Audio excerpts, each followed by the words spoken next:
தென் மாவட்டங்களுக்கு மிக கனமழைக்கான orange alert விடுக்கப்பட்டிருக்கிறது.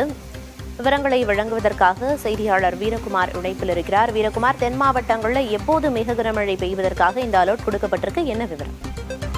Priyadarshini, Kumari கடல் மற்றும் அதனை ஒட்டி இருக்கக்கூடிய இலங்கை கடலோர பகுதிகளில் ஒரு வளிமண்டல காற்று சுழற்சி நிலவுது. இந்த காற்று சுழற்சியினுடைய எதிரொலியாக தென் மாவட்டங்களான தென்காசி, தூத்துக்குடி, திருநெல்வேலி, கன்னியாகுமரி ஆகிய 4 மாவட்டங்கள்ல இன்று மிக கனமழைக்கான ஆரஞ்சு நிற எச்சரிக்கையை சென்னை வானிலை ஆய்வு மையம் விடுத்திருக்கிறது. மிக கனமழை என்று சொல்லும் போது 11 சென்டிமீட்டரிலிருந்து 20 சென்டிமீட்டர் வரை இந்த 4 மாவட்டங்கள்ல பெய்யக்கூடும் எனவும் வானிலை ஆய்வு மையம் தெரிவித்திருக்கிறது.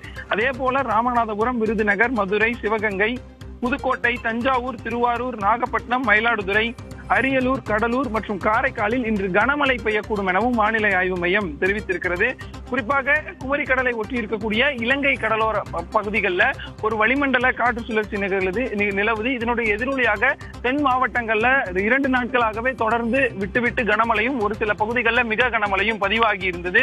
இந்த நிலையில இன்றும் நாளையும் தென் மாவட்டங்கள்ல கனமழை தொடரும் எனவும் இன்றைய தினம் தென் மாவட்டங்களான தென்காசி, திருநெல்வேலி, தூத்துக்குடி, கன்னியாகுமரி ஆகிய 4 மாவட்டங்கள்ல மிக கனமழைக்கான ஆரஞ்சு அலர்ட் கொடுக்கப்பட்டிருக்கிறது. 24ஆம் தேதியான நாளை கன்னியாகுமரி, திருநெல்வேலி, தூத்துக்குடி, தென்காசி, விருதுநகர், ராமநாதபுரம், புதுக்கோட்டை, தஞ்சாவூர், திருவாரூர், நாகப்பட்டினம், மயிலாடுதுறை மற்றும் காரைக்காலில் கனமழை பெய்யக்கூடும் எனவும் வானிலை ஆய்வு மையம் தெரிவித்திருக்கிறது. இந்த குமரி கடல்ல ஒட்டி இருக்கக்கூடிய இந்த இலங்கை பகுதிகளில் நிலவக்கூடிய இந்த காற்று சுழற்சியினுடைய எதிரொலியாக தமிழ்நாட்டில் இன்றும் நாளையும் மிக கனமழை பெய்யக்கூடும் எனவும் இன்று தென் மாவட்டங்கள்ல கனமுதல் மிக கனமழை எதிர்பார்க்கலாம் எனவும் வானிலை ஆய்வு மையம் தெரிவித்திருக்கிறது.